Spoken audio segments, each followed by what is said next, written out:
शिवलिंग की पूजा क्यों किया जाता है?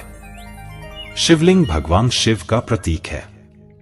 भक्तजन आमतौर पर भगवान शिव की कृपा पाने के लिए उनकी मूर्ति की बजाय इस शिवलिंग की पूजा करते हैं।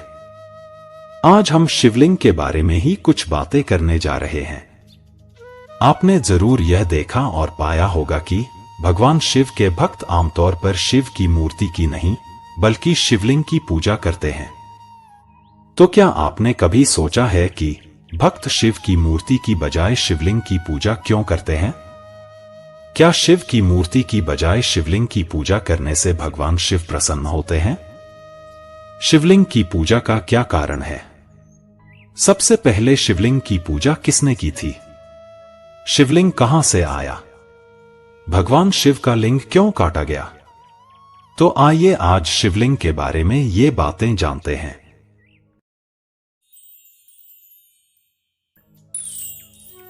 शिव पुराण के अनुसार सृष्टि के प्रारंभ में भगवान शिव से ही सृष्टिकर्ता ब्रह्मा और भगवान विष्णु की उत्पत्ति हुई। उत्पत्ति होने के बाद ब्रह्मा जी और विष्णु जी के मन में यह प्रश्न आया कि हम कौन हैं? हम इस संसार में कैसे आए? हमारे काम क्या है? दोनों ने यह सोच ही रहे थे कि तभी एक अग्निस्फुलिंग प्रकट हुआ और उसमें से निकले एक आवाज ने ब्रह्मा जी और विष्णु जी से कहा, तुम दोनों के मन में जो प्रश्न उठा है उसका उत्तर पाने के लिए इस अग्निस्फुलिंग में प्रवेश करो और इसका आदि और अंत खोजो। उस आवाज को सुनने के बाद ब्रह्मा जी और विष्णु जी दोनों ही अग्निस्फुलिंग में प्रवेश कर गए। हजारों वर्षों की खोज के बाद भी ब्रह्मा और विष्णु को अग्निस्फुलिंग का कोई आदि या अंत नहीं मिला और न ही वे अग्निस्फुलिंग के रहस्य को जान सके। तब भगवान शिव परमब्रह्म के रूप में दोनों के सामने प्रकट हुए। भगवान शिव ने ब्रह्मा जी और विष्णु जी को अग्निस्फुलिंग के रहस्य के बारे में बताया। ब्रह्मा जी और विष्णु जी दोनों ने अग्निस्फुलिंग के रहस्य को जान लिया और उसे प्रणाम किया। तब निराकार अग्निस्फुलिंग ने आकार लिया और ज्योतिर्लिंग स्वरूप शिवलिंग बन गया। तब ब्रह्मा जी और विष्णु जी दोनों शिवलिंग की पूजा करने लगे। यही पहला ज्योतिर्लिंग स्वरूप शिवलिंग है जो सृष्टिकर्ता ब्रह्मा और भगवान विष्णु के सामने प्रकट हुआ था। और सृष्टिकर्ता ब्रह्मा और भगवान विष्णु शिवलिंग की पूजा करने वाले पहले व्यक्ति हुए। भगवान शिव आदि और अंत के देवता हैं। परमेश्वर भगवान का कोई आकार या रूप नहीं है। परमेश्वर भगवान निराकार है। इसलिए भगवान शिव की पूजा शिवलिंग के साकार रूप में की जाती है। आध्यात्मिक अर्थ में शिवलिंग हमारे ब्रह्मांड की एक आकृति है। शिवलिंग शिव और शक्ति का एक शाश्वत रूप है और मनुष्य और प्रकृति के बीच समानता का प्रतीक है। दूसरे शब्दों में शिवलिंग हमें बताता है कि इस संसार पर अकेले पुरुषों का या केवल प्रकृति का प्रभुत्व नहीं है। पुरुष और प्रकृति एक दूसरे के पूरक और समान हैं। लिंग के रूप में केवल निराकार भगवान शिव की पूजा की जाती है।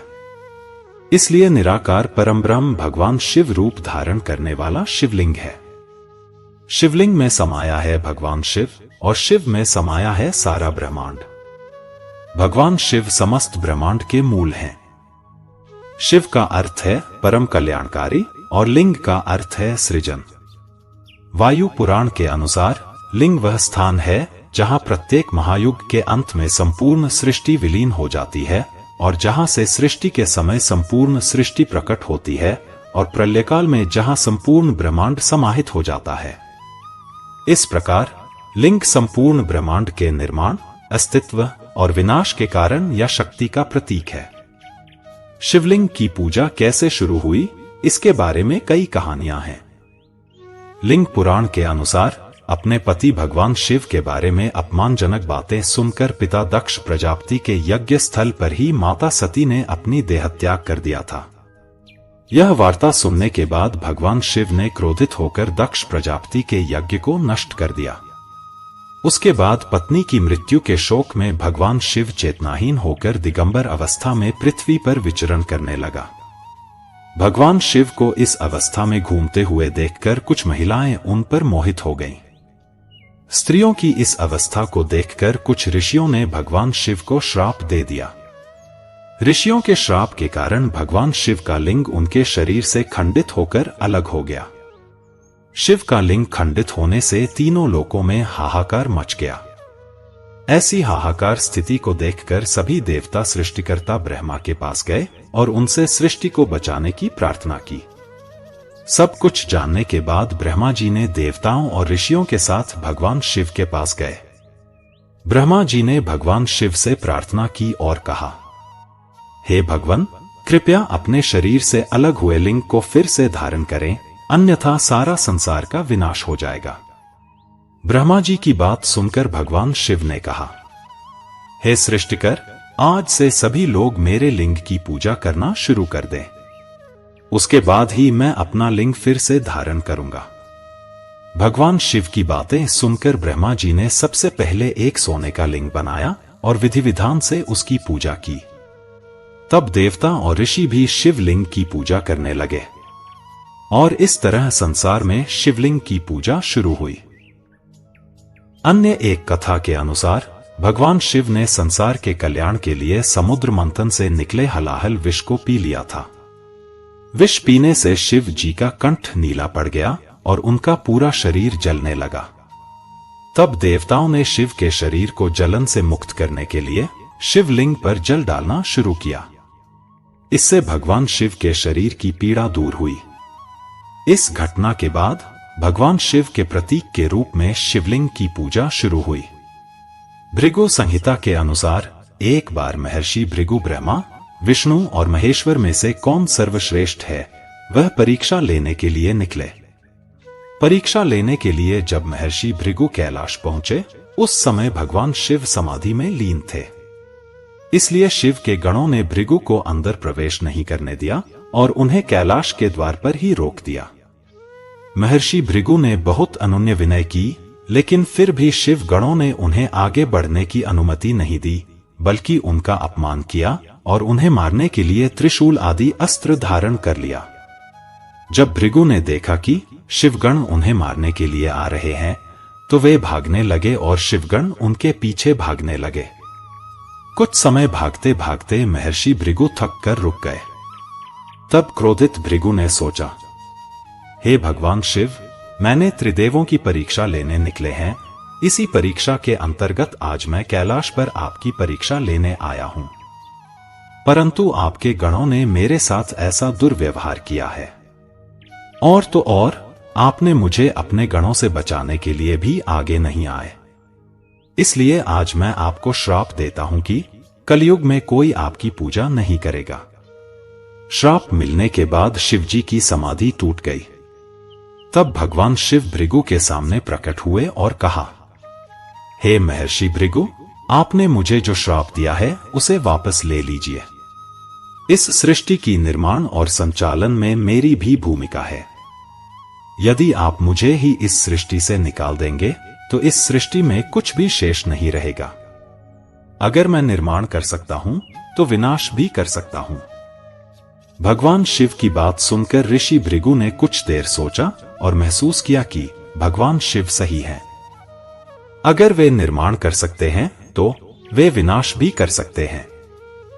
तब ऋषि भृगु का क्रोध शांत हुआ। भृगु ने भगवान शिव से कहा, हे भगवान, आप जानते हैं कि एक बार दिया गया श्राप वापस नहीं लिया जा सकता है। इसलिए मैंने आपको जो श्राप दिया है, मैं भी उसे वापस नहीं ले सकता। लेकिन मैंने अपना श्राप थोड़ा बदल दिया है। कलयुग में आपकी पूजा होगी, लेकिन इस भौतिक रूप में आपकी पूजा नहीं होगी। कलयुग में केवल आपके ब्रह्मांड रूपी लिंग रूप की ही पूजा होगी। महर्षि भृगु द्वारा भगवान शिव को दिए गए इस श्राप के कारण ही कलयुग में भगवान शिव के भौतिक रूप के बजाय शिवलिंग पूजा की शुरुआत हुई। कलयुग में भक्त यदि विधि विधान से शिवलिंग की पूजा करते हैं, भगवान शिव की कृपा से कई लाभ मिलते हैं। यदि आप शिवलिंग की पूजा भक्ति से करते हैं तो विवाह योग्य कन्याओं को योग्य वर प्राप्त होता है, निःसंतान दंपतियों को संतान प्राप्ति होती है, धन, ज्ञान और मोक्ष की प्राप्ति होती है। जिस स्थान पर शिवलिंग की पूजा की जाती है, वह स्थान तीर्थ स्थल बन जाता है। शिवलिंग विभिन्न प्रकार के होता है। हालांकि पूरे भारत में केवल 12 ज्योतिर्लिंग हैं। ये 12 ज्योतिर्लिंग मनुष्य द्वारा निर्मित नहीं है। मान्यता है कि ये ज्योतिर्लिंग स्वयं ही प्रकट हुए थे। मित्रों, हमें उम्मीद है कि आज की कहानी आपको जरूर पसंद आई होगी। आगे अन्य एक नई कथा के साथ फिर मिलने की आशा से और आप सभी के कुशल कामना के साथ आज के लिए विदा लेता हूं। धन्यवाद। जय श्री कृष्ण।